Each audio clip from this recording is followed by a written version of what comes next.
భూ కబ్జాదారులకు ఒత్తాసు పలుకుతున్న రూరల్ ఎస్ఐపై డీజీపీకి, ఎస్పీకి బాధితులు కంప్లైంట్ చేశారు.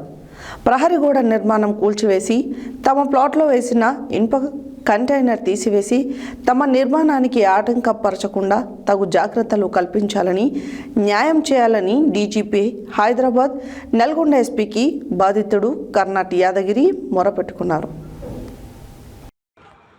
భూ కబ్జాదారులకు ఒత్తాసు పలుకుతున్న రూరల్ ఎస్ఐపై డీజీపీకి, ఎస్పీకి బాధితులు కంప్లైంట్ చేశారు.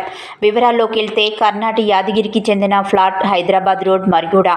ఫ్లాట్కు సంబంధించి అన్ని లీగల్ డాక్యుమెంట్లు, లింకు డాక్యుమెంట్లు కలిగి ఉండి మున్సిపల్ పర్మిషన్ వచ్చి నిర్మాణంలో ఉన్న ఫ్లాట్లోనికి భూ కబ్జాదారులు ప్రవేశించి ప్రహరిని దౌర్జన్యంగా కూల్చివేసి దౌర్జన్యంగా ఇనుప కంటైనర్ డబ్బా వేసిన వ్యక్తులకు వత్తాసు పలుకుతూ రూరల్ ఎస్ఐ వారిపై కఠిన చర్యలు తీసుకోకుండా, ఫ్లాట్లో వేసినటువంటి తీసివేయకుండా కబ్జాదారులకు మద్దతు పలుకుతున్నారని బాధితులు ఆవేదన వ్యక్తం చేశారు.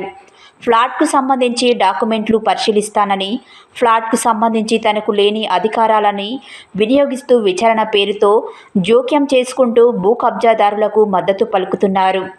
ఇట్టి నల్గొండ జిల్లా ఎస్పీకి, డీజీపీ హైదరాబాద్కి ఫిర్యాదు చేయడం జరిగింది. ఫిర్యాదులలో మా ప్రహరీ గోడ నిర్మాణం కూల్చివేసి మా ఫ్లాట్లో వేసిన ఇనుప కంటైనర్ తీసివేసి మా నిర్మాణానికి ఆటంకపరచకుండా తగు రక్షణ కల్పించాలని, మాకు న్యాయం చేయాలని డీజీపీ హైదరాబాద్, ఎస్పీ నల్గొండని కోరడమైనది.